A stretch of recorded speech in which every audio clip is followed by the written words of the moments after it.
बच्चों, आपको बता दूं कि प्रेमचंद मेरे फेवरेट राइटर हैं।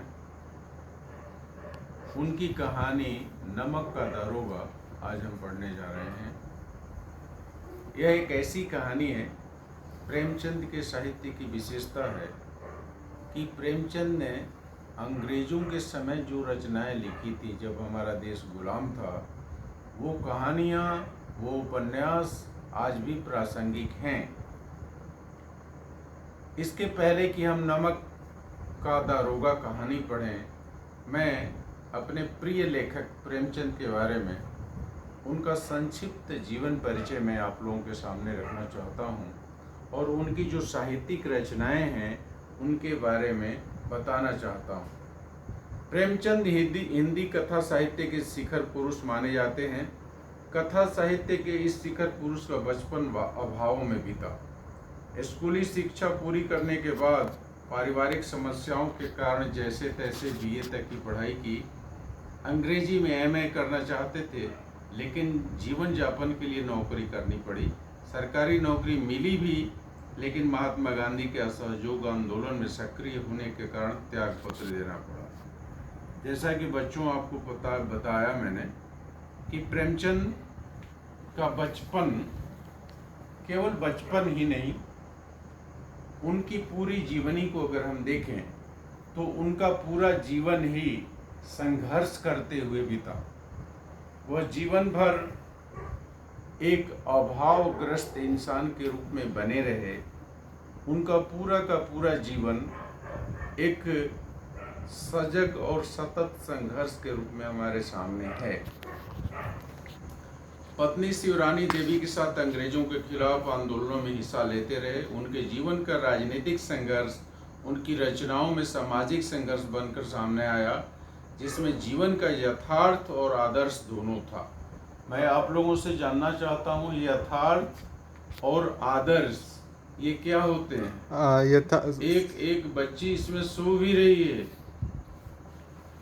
चलो, हाँ सर, ये बच्ची सो रही है। पता है, ऐसे स्टूडेंट ज्यादा करते हैं। तुम्हें पहले भी वार्निंग दे चुका हूँ कि किसी को सोना नहीं है। क्या रात को नींद नहीं पूरी हुई क्या? नहीं सर। घर में केवल रोटियां बनाती हो, स्कूल में जब आती हो पढ़ने के लिए तो क्या मम्मी रोटी नहीं बनाती क्या? नहीं, मेरी मम्मी तो ऊपर चली गई। अरे यार, तो विकास का काल विभाजन प्रेमचंद को ही केंद्र में रखकर किया जाता रहा है। प्रेमचंद से पहले का युग प्रेमचंद युग, प्रेमचंद के बाद का युग। यह प्रेमचंद के निर्विवाद महत्व का एक स्पष्ट प्रमाण है। वस्तुतः प्रेमचंद ही पहले रचनाकार हैं जिन्होंने कहानी और उपन्यास की विधा को कल्पना और रोमानियत के धुंधलके से निकालकर यथार्थ की ठोस जमीन पर प्रतिष्ठित किया। यानी प्रेमचंद के पहले जो लेखक लिखते थे, जो उपन्यास लिखे जाते थे, जो कहानियां लिखी जाती थी, उनमें केवल रोमानियत होती थी, उसमें केवल कल्पनाओं का संयोग रहता था और वास्तविक जीवन से उसका कोई लेना देना नहीं था। बच्चों, प्रेमचंद ही वह पहले लेखक हैं जिन्होंने उपन्यासों और कहानियों को जीवन के यथार्थ से जोड़ा और उन्होंने जीवन के विभिन्न प्रकार की समस्याओं को सामने रखकर, कहानी और उपन्यास के केंद्र में रखकर उनका समाधान प्रस्तुत किया। उनका आरंभिक कथा साहित्य कल्पना, संयोग और रोमानियत के ताने बाने से बुना गया है, लेकिन एक कथाकार के रूप में उन्होंने लगातार विकास किया और पंच परमेश्वर जैसी कहानी तथा सेवा सदन जैसे उपन्यास के साथ सामाजिक जीवन को कहानी का आधार बनाने वाली यथार्थवादी कला के अग्रदूत के रूप में सामने आए। यथार्थवाद के भीतर भी आदर्शोन्मुख यथार्थवाद, इसका मतलब ये होता है कि यथार्थ की बातें तो वो कहते हैं, लेकिन वह पाठकों के सामने एक आदर्श भी रखते हैं, एक लक्ष्य भी रखते हैं जिसको पूरा किया जाना चाहिए।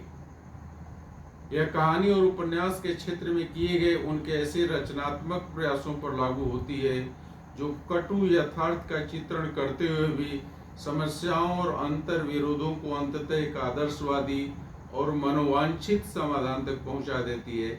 सेवा सदन, प्रेमाश्रम आदि उपन्यास और पंच परमेश्वर, बड़े घर की बेटी, नमक का दारोगा आदि कहानियां ऐसी ही हैं।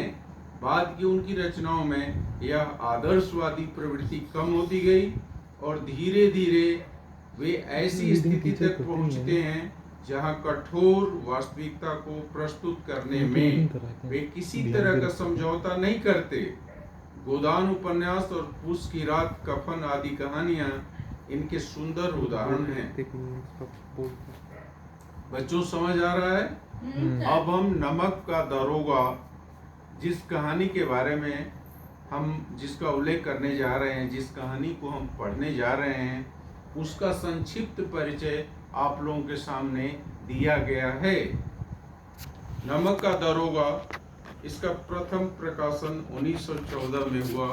प्रेमचंद की बहुचर्चित कहानी है जिसे आदर्शोन्मुख यथार्थवाद के एक मुकम्मल उदाहरण के रूप में देखा जा सकता है। कहानी में ही आए हुए एक मुहावरे को लें तो यह धन के ऊपर धर्म की जीत की कहानी है। धन और धर्म को क्रमशः सद्वृत्ति और असद्वृत्ति, बुराई और अच्छाई, असत्य और सत्य इत्यादि भी कह सकते हैं। कहानी में इनका प्रतिनिधित्व पंडित आलोपी दिन और मुंशी बंशीधर नामक पात्रों ने किया है। ईमानदार कर्मयोगी मुंशी बंशीधर को खरीदने में असफल रहने के बाद पंडित आलोपी दिन अपने धन की महिमा का उपयोग कर उन्हें नौकरी से मुअत्तल करा देते हैं, लेकिन अंततः सत्य के साथ आगे उनका सिर झुक आता है। वे सरकारी महकमे में बर्खास्त बंशीधर को बहुत ऊंचे वेतन और भत्ते के साथ अपनी सारी जायदाद का अस्थाई मैनेजर नियुक्त करते हैं और गहरे अपराध बोध से भरी हुई वाणी में निवेदन करते हैं। सर ये बच्चा बात कर रहा है। ओके, इसको पनिशमेंट दो। 7 मिनट